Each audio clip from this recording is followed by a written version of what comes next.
हाँ जी, चलिए धर्मपाल जी आपका स्वागत है, वक्तव्य प्रस्तुत। गुरुजी काट गया। जी गुरुजी करता हूँ। काट गया गुरुजी।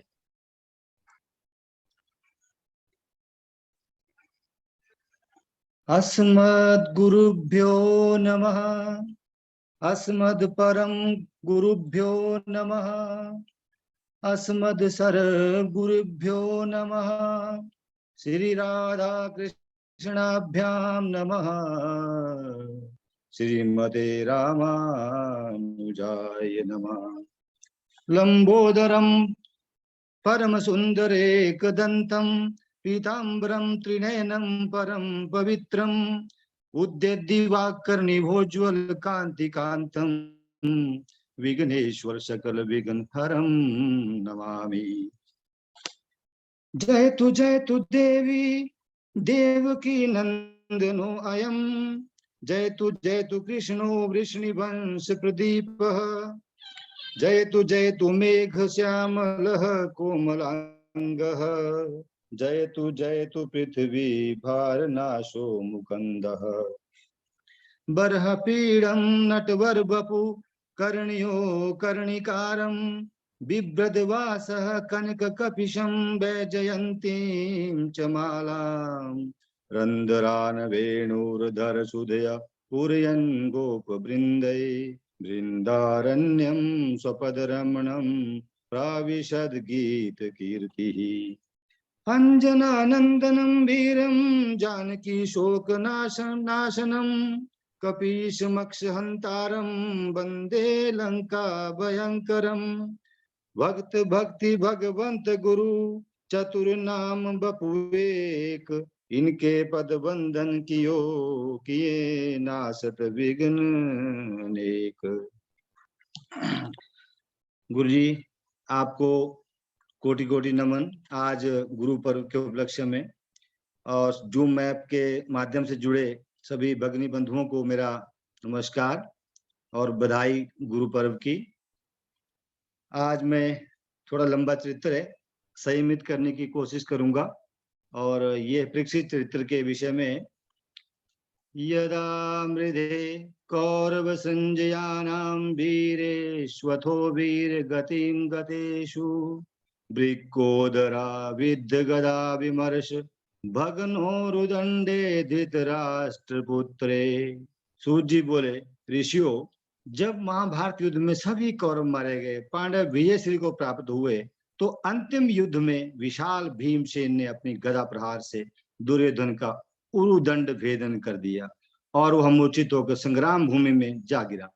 पांडव अपने शिविर में पहुंचे। उसमें दुर्योधन घायल अवस्था में अपने ऊपर झपटे गिद्धों से भागता भागता अत्यंत संतृप्त हो गया था। ये दुर्दशा जब अश्वत्थामा ने देखी तो व्याकुल हो उठा और दुर्योधन के पास जाकर बोला, मित्र, ये दुर्दशा आपकी नहीं होती अगर मुझे आपने अपना सेनापति बनाया होता। मैंने आपका नमक खाया है, फिर भी बताएं आपके लिए क्या कर सकता हूं। तुम्हारे कई एहसान है मुझ पर, बोलिए तुम्हारी क्या इच्छा है। दुर्योधन बोला, मित्र, जो होना था वो हो गया। हम 100 भाई थे पर आज एक भी नहीं।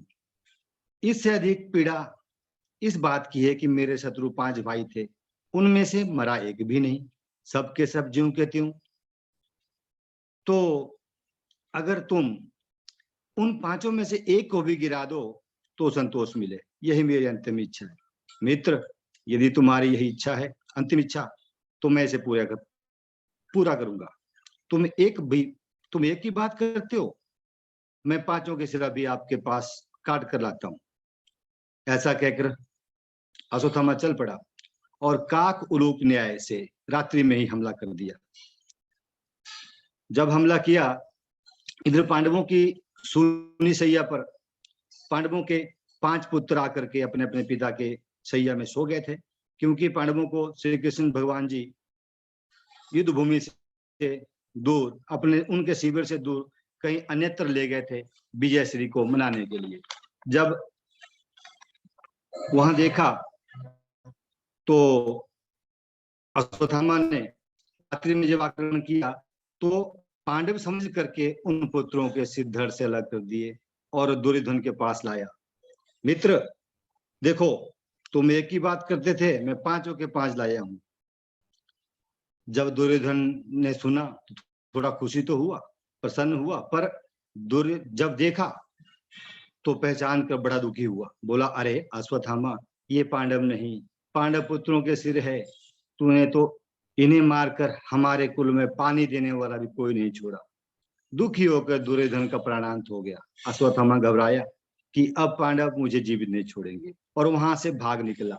उधर सुबह जब द्रौपदी को पुत्रों की मृत्यु का समाचार मिला, पता चला तो छाती पीट पीट कर रोने लगी। माता शिशूनां निधनम सुतानां निशम्य घोर परित्यमाना तदारुद्वास्कलाकुलाक्षीतां सांत्वन्याः किरीटमाली। द्रौपदी की इस व्यथा को देखकर अर्जुन ने बोला, गांडी उठाई और धनुष बाण लेकर क्रोध में युधिष्ठिर को भरकर क्रोध में आकर प्रतिज्ञा कर ली। द्रौपदी दुखी मत हो, जिस दुष्ट ने यह दुष्कर्म किया है उसे तुम्हारी आंखों के सामने लाकर मृत्यु दंड दूंगा। ऐसा कहकर गोविंद के द्वारा संचालित रथ पर सवार होकर अर्जुन गांडीव उठाकर अश्वत्थामा का पीछा करने लगा। डरते डरते भागते हुए अश्वत्थामा ने जब देखा कि अर्जुन मुझे नहीं छोड़ेगा, तुरंत ब्रह्मास्त्र चला दिया। भगवान बोले, अर्जुन तुम डरो मत, तुम भी ब्रह्मास्त्र छोड़ो। दोनों ब्रह्मास्त्र टकराए। भगवान बोले, अर्जुन तुरंत शांत करो। अश्वत्थामा को छोड़ना आता था पर शांत करना नहीं, लौटाना नहीं।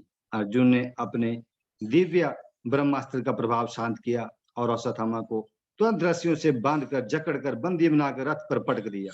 द्रोणाचार्य को अपने प्राणों से प्यारे बेटे अश्वत्थामा को दिव्यास्त्रों की पूरी विद्या नहीं दी थी, जबकि अपने प्रिय शिष्य अर्जुन को पात्र समझ करके, कुपात्र नहीं पात्र समझ करके पूर्ण विद्या सिखा दी थी। द्रोणाचार्य को पता था कि ये विद्या सिर्फ केवल मात्र ऐसे व्यक्ति को दी जाए जो पात्र हो, कुपात्र क्या तो चली जाए तो विध्वंस हो सकता है, विनाश हो सकता है सृष्टि का। तो भगवान बोले, बांध के कहाँ ले जा रहे हो? ब्रह्म बंधु मीमम जही, अभी के अभी इसका यही वध करो। अर्जुन ने कहा, प्रभु द्रौपदी के सामने इसको मारूंगा, तभी उसका हृदय शीतल होगा। ठीक है, पशुओं की तरह बांध कर लाकर द्रौपदी के सामने पटक दिया। जो द्रौपदी की दृष्टि अश्वत्थामा पर पड़ी, तुरंत खड़ी हुई और अश्वत्थामा की रस्सियां खोलने लगी, कहने लगी, मुच्यताम मुच्यताम एष ब्राह्मणो नितराम गुरु। ये ब्राह्मण देवता है और केवल ब्राह्मण ही नहीं, आपके गुरु का पुत्र भी है। अरे गुरु पुत्र तो गुरुदेव के समान वंदनीय होता है, इसे स्वतंत्र करो। उसके निकट जाकर उसके चरणों में प्रणाम किया। देखने वाले सभी हैरान, हतप्रद। 5 पुत्रों का हत्यारा जब सामने आया तो कोई माँ उसे क्या प्रणाम करेगी? भाम स्वभावा कृप्य ननाम च। सभी हैरान द्रौपदी की इन वचनों से। द्रौपदी बोली, पार्थ मैं अपने धर्म का पालन कर रही हूँ, भूल गए क्या गुरुदेव के एहसानों को? धनुर्वेद के संपूर्ण रहस्य आपको गुरुदेव ने सिखाए, प्रदान किए। गुरु तुल्य वंदनीय होता है। इस प्रकार से जब अश्वत्थामा ने ये सारे वृत्तांत सुन रहा था तो स्वयं लज्जित होकर के मुंह लटका के नीचे आंखें करके खड़ा रहा। द्रौपदी की इस धर्मनिष्ठा पर गोविंद भी रीझ गए और बोले, धर्मो रक्षति रक्षितः। आपात स्थिति में धर्म की रक्षा करना ही सच्ची धर्मनिष्ठा है। आतप काल परखिए चारी, धीरज धर्म मित्र और नारी। इस तरह से धर्मराज युधिष्ठिर को भी धर्म का मर्म आता है, इसलिए तुरंत आदेश दिया, अर्जुन छोड़ दो इसे। द्रौपदी बिल्कुल सही कह रही है, हमें इसे नहीं मारना चाहिए। पर भीमसेन की आंखें टेढ़ी हो गई। बोले, तुम सभी छोड़ दो, पर मेरी गदा प्रहार से नहीं बचने वाला।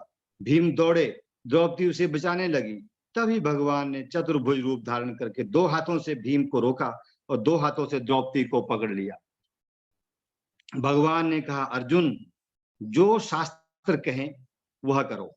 शास्त्रों में स्पष्ट कहा गया है, पतित अधम ब्राह्मण भी वध योग्य नहीं है, परंतु यह भी कहा है कि आतताई कैसा भी हो, कोई भी हो, वध योग्य होता है। अब जो तुम्हें अच्छा लगे वो करो। अर्जुन बोले, जय हो महाराज, जय हो सरकार, आपने तो दोनों ही बातें कर दी, फिर मामला ज्यों का त्यों वहीं का वहीं रह गया। महाराज, भगवान बोले, शास्त्र की बात हमने बता दी, अब तुम्हें जो अच्छा लगे सो करो। प्रभु बोले, अर्जुन, युधिष्ठिर सम्राट है, राजा है, तुम्हारे ज्येष्ठ भ्राता भी हैं, जो ये आज्ञा दे रहे हैं तुम उसका पालन करो। परंतु अर्जुन, तुम क्षत्रिय भी हो, क्षात्र धर्म का पालन करना मत भूलना, वचन ना टूट पाए। अर्जुन भी पक्के गुरु के चेला हैं, उन्हें पता है कि कृष्ण नाम भी टेढ़ा, काम भी टेढ़ा, बोलना भी टेढ़ा, चाल भी टेढ़ी, बंसुरी बजानी भी टेढ़ी, खड़े होना भी टेढ़ा। सो इशारों में ही समझ गया सारी बात। अर्जुन को तुरंत गीता का सूत्र याद आया कि सम्माननीय व्यक्ति का यदि अपमान किया जाए तो वो मृत्यु तुल्य होता है। जितनी बार वह उस अपमान को, बेइज्जती को याद करेगा, उतनी बार उसकी मृत्यु होगी। ब्रह्म बंधुर्न हंतव्य आतताई बधारणः। अर्जुन ने अश्वत्थामा के सिर से देदीप्यमान मणि को निकाला और शिविर से धक्का देकर बाहर निकाल दिया। इससे सभी के वचनों का पालन हो गया और अश्वत्थामा भी तेज रहित हो गया। इस प्रकार से अश्वत्थामा जब बेइज्जत होकर निकला तो मन में ठान लिया कि इस वंश में अब पानी देने वाला कोई नहीं छोड़ूंगा। वैसे तो बचा भी कोई नहीं, हाँ, पर एक रह गया है। कौन? अभिमन्यु मारा गया था, पर उसका बच्चा भी उसकी पत्नी उत्तरा के गर्भ में है, क्योंकि वो सती नहीं होती हो पाई थी उसके मृत्यु के ऊपर। तो ऐसा सोचकर अश्वत्थामा ने ब्रह्मास्त्र चला दिया और उत्तरा के गर्भ को नष्ट करने के लिए इधर भगवान पांडवों से अपने घर द्वारिका जाने के लिए विदाई ले रहे थे। जैसे ही रथ में बैठे कि उत्तरा चीखती पुकारती हुई प्रभु के चरणों में जा गिरी। पाहि पाहि महायोगिन देव देव जगतपते, न अन्यम त्वद्भयम पश्ये यत्र मृत्यु परस्परम। पाहि माम केशव, पाहि माम। भगवान बोले, मत घबराओ देवी। प्रभु क्षण भर में समझ गए कि ये सब अश्वत्थामा की ही करामात है। अंगुष्ठ मात्र रूप बनाकर प्रभु उत्तरा के गर्भ में प्रवेश हुए, ब्रह्मास्त्र को शांत किया और उत्तरा के गर्भस्थ शिशु की रक्षा की। समय पाकर बालक ने जन्म लिया और वही बालक जब जन्मा तो वही परीक्षित कहलाया। भगवान जब चलने लगे तो कुंती मैया ने चरण पकड़ लिए। भगवान बोली, भगवान बुआ, ये उल्टी गंगा मत भाव, भतीजा हूं मैं आपका, तो प्रणाम तो मुझे करना चाहिए, उल्टे आप मुझे प्रणाम कर रही हो। कुंती मैया बोली, मैं अपने भतीजे को प्रणाम नहीं कर रही हूं, अपितु नमस्ते पुरुषम त्वाद्यम ईश्वरम प्रकृते परम अलक्ष्यम सर्वभूतानां अंतर्बहिर्व्यवस्थितम माया जवनिका छन्नम ज्ञातोक्षजम वयम न लक्ष्य से मूढ़ दृशा नटो नाट्य धरो यथा। कृष्णाय वासुदेवाय देवकी नंदनाय च नंद गोप कुमाराय गोविंदाय नमो नमः। नमः पंकजनाभाय नमः पंकजमालिने नमः पंकजनेत्राय नमस्ते पंकजरांघ्रे। 26 लोगों ने कुंती माता ने भगवान श्री कृष्ण जी की स्तुति गाई। अंत में कुंती मैया ने गोविंद जी के गुण गाते गाते कहा, प्रभु मेरा प्रणाम तो सर्व समर्थ ईश्वर के चरणारविंद में समर्पित है। तो मैं तो इतना ही जानती हूँ कि मेरे भैया भाभी वासुदेव देवकी के आप लाला हो, नंद गोप कुमार ब्रिज में खेले, नंद गोप कुमार बने ब्रज में आप खेले, परंतु मुझ पर आपकी विशेष कृपा है।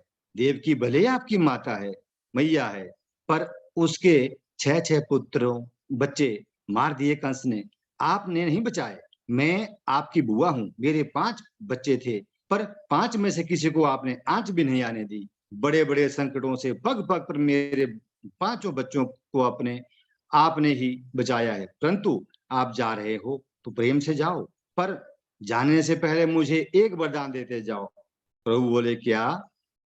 विपदा सन्तु नः शश्वत तत्र तत्र जगत गुरो भवतो दर्शनम यस्याद पुनर्भव दर्शनम। हे जगत गुरु श्री कृष्ण भगवान जी, आप जब तक मेरे जीवन में जो संकट आज तक आ रहे थे, ये संकट जीवन भर यूं ही आते रहे, इनका कभी भी मेरे जीवन से अंत ना हो। संकटों के बादल मेरे जीवन में छाए रहे हमेशा हमेशा के लिए। भगवान बोले, जय हो बुआ जी की जय हो। अब तक क्या संकटों की कमी थी बुआ, जो अब और संकट मांग रही हो? लोग विपत्ति के नाम से कांपते हैं थर थर, और आप हैं कि विपत्ति का वर मांग रही हो। लोग जब भगवान कृष्ण जब जब जब भगवान जी की आरती भी गाते हैं तो क्या गाते हैं? आरती गाते समय भी बोलते हैं धन संपत्ति सब कुछ है जी। सत्यनारायण की कथा करते हैं तो क्या करते हैं? उसमें भी सुख संपत्ति मांगते हैं, पर कष्ट का कोई नाम तक नहीं लेता है। और जब आरती गाते थे तो सुख संपत्ति घर आवे, कष्ट मिटे तन का, ओम जय जगदीश सारे।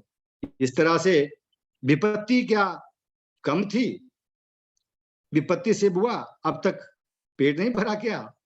कुंती मैया अब कहती है, भवतु दर्शनम, प्यारे आपके दर्शन मिलते हैं, क्योंकि जब संकट पड़ता है तो हम आपको ही पुकारते हैं, आप दौड़े चले आते हैं। इसलिए जो विपदा आपके दर्शन करावे, वे संकट सदा सदा यूं ही बने रहे, समृद्धि प्रभु से दूर करा दें। तो मैं ऐसे में मैं विपत्ति ही चाहूं जो प्यारे से मिला दें। भगवान बोले, बुआ जी अब सारे कार्यक्रम रद्द, हम यहीं आपके साथ रहते हैं। पांडव गदगद हो गए कि प्रभु को कुछ और समय मिल गया हमारे साथ बिताने के लिए। पर एक दिन सभी लोग रात में सो रहे थे और युधिष्ठिर सिर पकड़कर रो रहे थे। प्रभु ने पूछा, बड़े भैया क्या बात है, जरा हमें भी बताओ।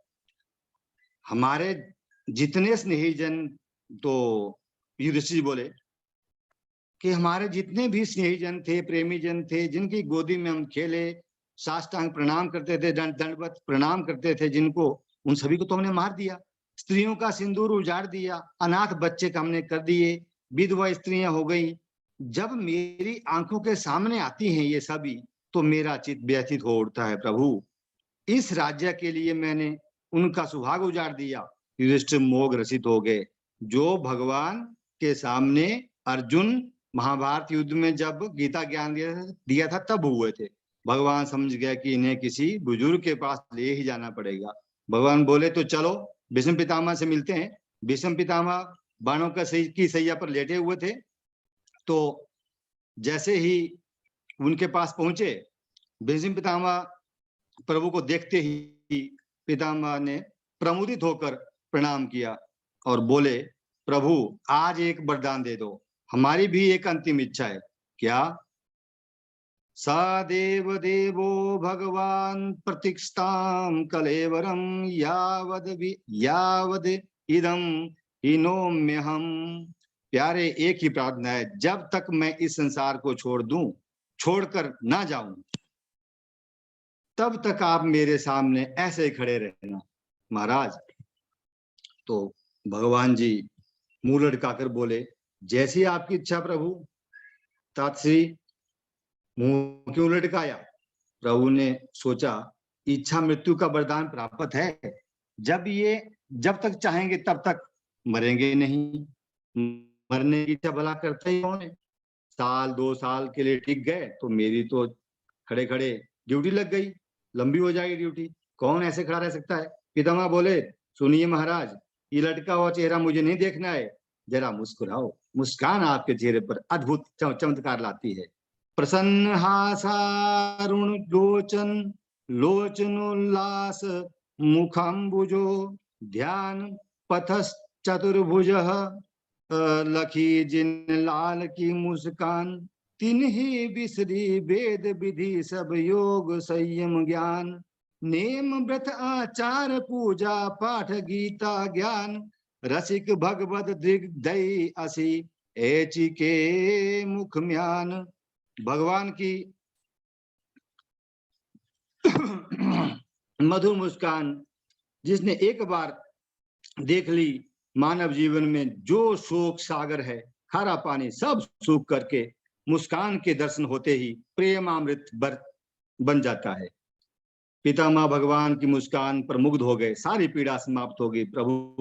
प्रभु ने युधिष्ठिर को इशारा किया कि भैया पूछ लीजिए, जो भी संकल्प है, विकल्प है, जो भी प्रश्न है। युधिष्ठिर प्रश्न करने लगे, पितामह उत्तर देते चले गए। बड़ा अद्भुत उपदेश दिया। इसे ही महाभारत में भीष्म गीता भी कहते हैं। सभी धर्मराज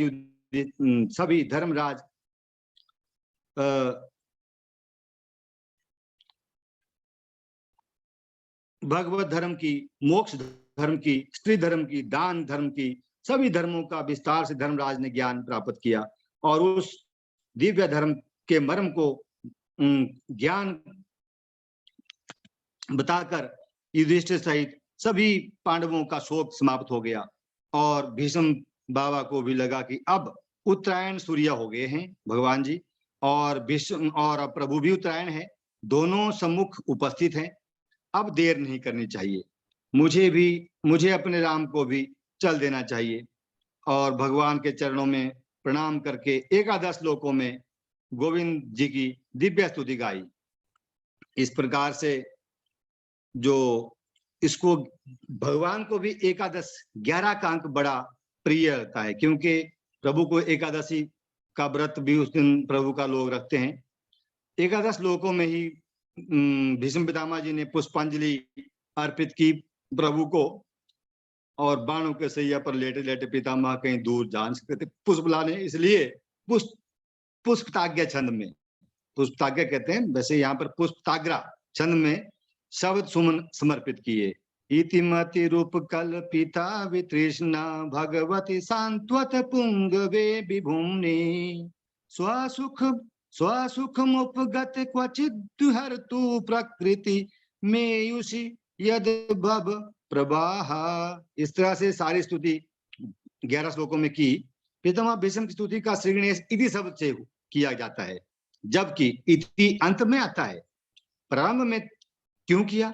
पितामह भीष्म जी कहते हैं, प्रभु अब मैं जो कह रहा हूं मेरे अंतिम शब्द है, शब्दों की इति, अब आगे कुछ और नहीं कहना, मेरे श्वासों की भी इति, अब इस संसार में नहीं रहना, आपका मुखाम भोज निहार कर इन श्वासों की इति करना चाहता हूं, अब लौट के संसार में मुझे नहीं आना। इन सब की इति करने से पूर्व एक निवेदन है। बोले क्या? मरने से पहले बेटी के हाथ पीले करता जाऊं। बोला बेटी के हाथ मरने से पहले? तो जाने आनंद आएगा। भीष्म पितामह जी बोले, भगवान बोले, बाबा आपके हाथ ही पीले नहीं हुए जिंदगी भर, तो बिटिया कहां से आई? भीष्म बोले, जिनके बच्चे नहीं होते क्या वो गोद नहीं ले लेते? तो मैंने भी एक बिटिया गोद ले ली। मैंने तो विवाह किया नहीं है, पर कन्यादान का मन था, सो एक कन्या धर्म की मान ली। पर मेरी कन्या इतनी सुंदर है, सुशील है, गुणवती है कि आज तक मुझे उसके लिए वर नहीं मिला, सुयोग्य वर नहीं मिला। भगवान बोले, ज्यादा पढ़ लिखिए क्या? तुम्हारी बिटिया क्या नाम है और क्या योग्यता है? बोले महाराज नाम है मति, इतिमति। इति माने बुद्धि। क्या योग्यता है? बोले वितृष्णा। इंसान की इस संसार में 3 तृष्णाएं हैं, वित्तेष्णा, पुत्रेष्णा, लोकेष्णा।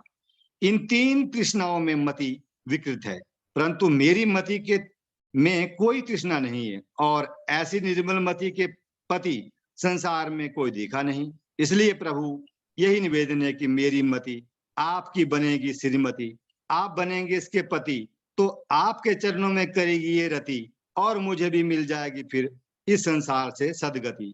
मैं निश्चिंत होकर के अपनी पुत्री का पाणी ग्रहण आपको करके जा सकूंगा, इस संसार से विदा ले सकूंगा। इति मति रूप कल्पिता वितृष्णा भगवती सांत्वत पुंगवे विभुम्नि। हे सांत्वत पुंगव, प्रभु आपसे श्रेष्ठ कौन हो सकता है। इस प्रकार से सारी जो 11 श्लोकों में स्तुति की, सारा उसका मर्म बताया और भीष्म जी ने अंतिम सांस ली और भगवत धाम को चले गए। बोल भगवत वत्सल भगवान की जय। भीष्म का देहावसान होने पर आकाश से भीष्म पितामह के लिए स्वागत देवताओं ने किया, पुष्प वर्षा की, दुंदुभिया बजाई और भीष्म जी 12 महाभागवतों में से एक गिने गए। भीष्म पितामह जिनकी वाणी से प्रभु ने पांडवों का शोक दूर करवाया, फिर कहा भैया अब हम भी द्वारिका चलेंगे। इस तरह से प्रभु द्वारिका जाने के लिए दिव्य भव्य स्वागत किया। द्वारिका वासियों ने भी उनका। शौनक जी प्रश्न कर बैठते हैं कि महाराज आप तो विषयांतर हो गए। प्रश्न तो हमारा ये था कि परीक्षित को भागवत क्यों सुनाई, तो आप परीक्षित के बारे में बताते बताते द्वारिका पहुंच गए। परीक्षित का क्या हुआ। सूत जी बोले, समय पाकर उत्तरा के गर्भ में से बालक का जन्म हुआ। ब्राह्मणों ने उसका जात कर्म संस्कार किया, नाम दिया विष्णुरात। विष्णुना रातः दत्तः। भगवान विष्णु की कृपा से माँ के गर्भ में इनकी रक्षा हुई, इसलिए नाम पड़ा विष्णुरात।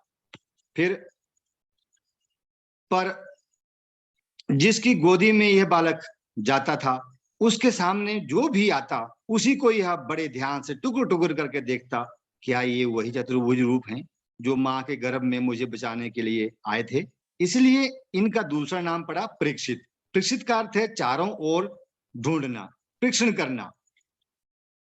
इस तरह से एक दिन विदुर जी तीर्थ यात्रा करते हुए आए। पांडवों ने उनका भव्य स्वागत किया, सत्कार किया।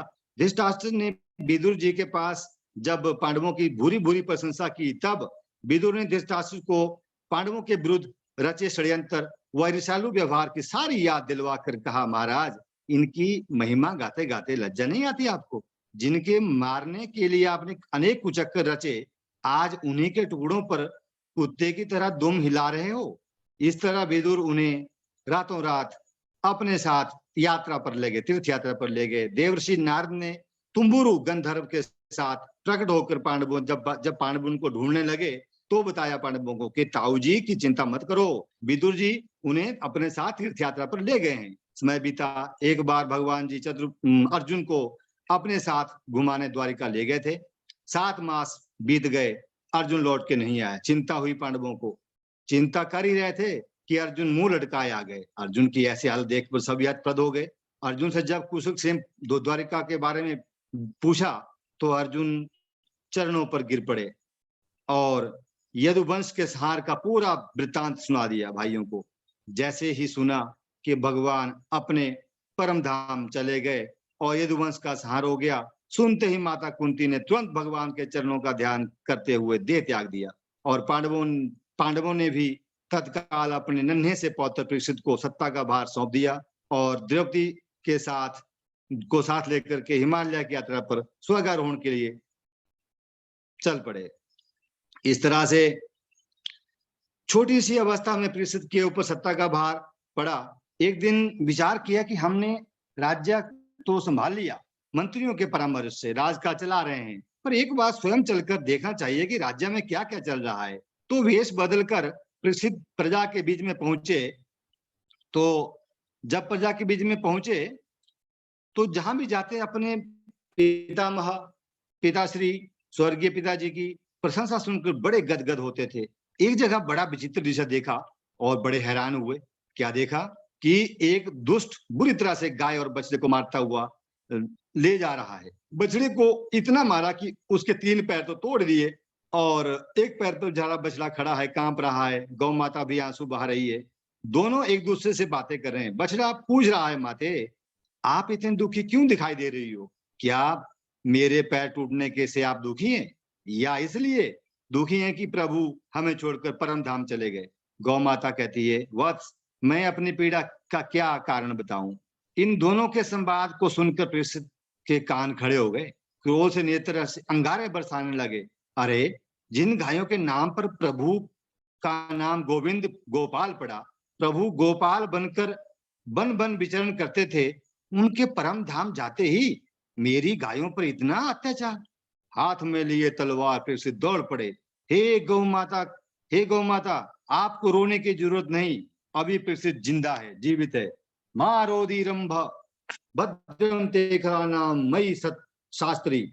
उस दुष्ट को दंड देने हेतु जैसे मारा फिर आगे बढ़े कि वह मुकुट उतार कर चरणों में गिर गया। त्राही माम महाराज रक्षा करें, शरणागत की रक्षा करना छात्र धर्म है। ये जानकर परीक्षित ने तलवार म्यान में रख दी और बारी बारी से गाय और बछड़े से उनके विषय में पूछा कि वे कौन हैं, उनकी दुर्दशा के विषय में पूछा। बछड़ा बोला कि मैं अपने दुख का किसे कारण मानूं, क्योंकि कुछ लोग कर्म को और कुछ भगवत इच्छा को और अन्य ग्रहों की दशा को कारण मानते हैं, अतः मैं अपनी दुर्दशा का दोषी किसे मानूं, किसे नहीं मानता। ऋषि बोले बस मैं पहचान गया, आप साक्षात धर्म हैं। पापी को तो पाप का कर्म फल मिलता ही है, लेकिन पापी के पाप की चर्चा करने वाला भी पापी पाप का भागीदार हो जाता है। इसलिए आपने किसी के दोष की चर्चा अपने मुखावरण से नहीं की। हे गौ माता, साक्षात आप धरणी हैं, धरती माता है। इनके दुख का कारण प्रभु का अपने धाम चले जाना है। तीसरा, जो इन दोनों के पीछे पड़ा था, उसने स्वयं ही कांपते हुए ऋषि के चरणों में गिरकर कह दिया कि महाराज मैं कलयुग हूं।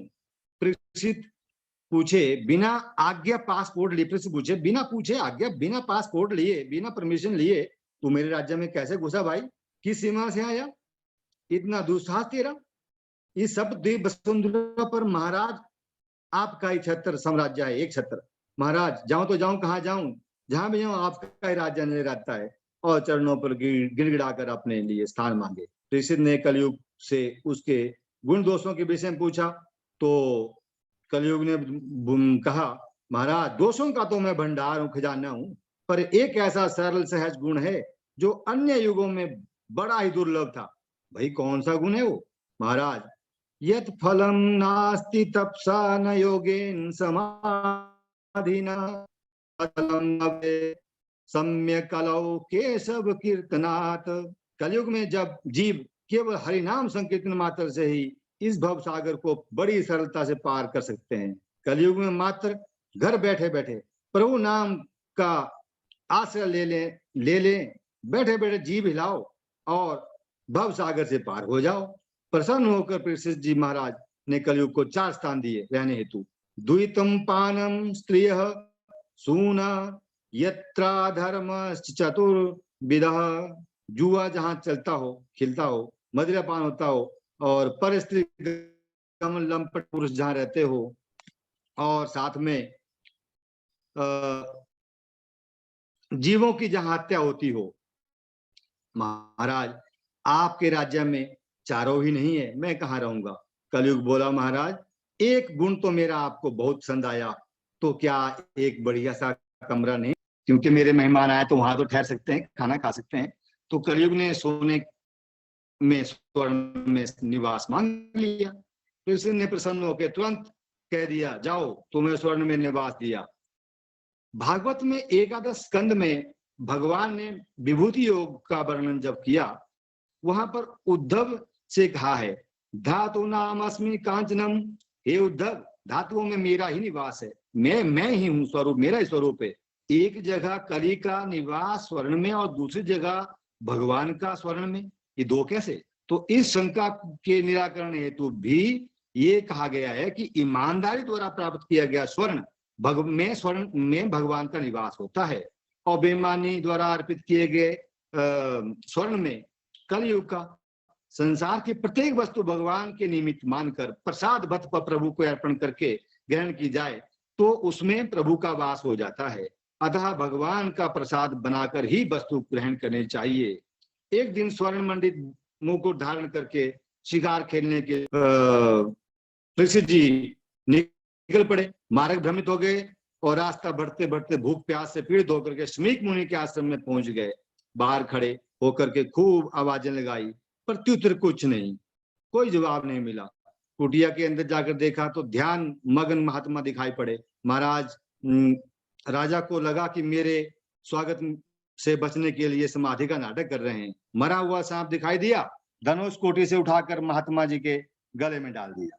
समाधि सच्ची थी पर महात्मा पर कोई प्रभाव नहीं पड़ा उसका, और महाराज वहां से निकल गए।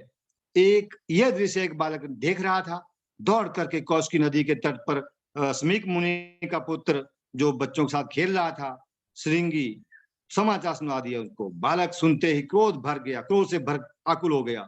मेरे पिता का इतना अपमान, वो भी सबसे। इस तरह से कौशिकी नदी का जल हाथ में लिया और महाराज परीक्षित को भयंकर शाप दे डाला।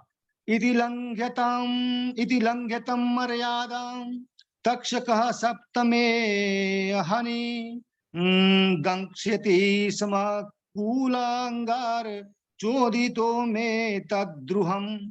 हे कुलांगार, तूने मेरे पिता का अपमान सर्प से किया, जा आज से सब दिवस से तेरा तक्षक नाग, तू तक्षक नाग तेरा दंश करेगा तुझे और तेरा मृत्यु होगी। वाणी का वज्र बालक ने छोड़ दिया। आकर जब पिता के सामने बड़ी जोर से रोया तो महात्मा की समाधि टूटी। गले में सांप उतार करके फेंक दिया दूर। बच्चे को गोद में लिया, पूछा बेटा क्या हुआ, क्यों रो रहा है?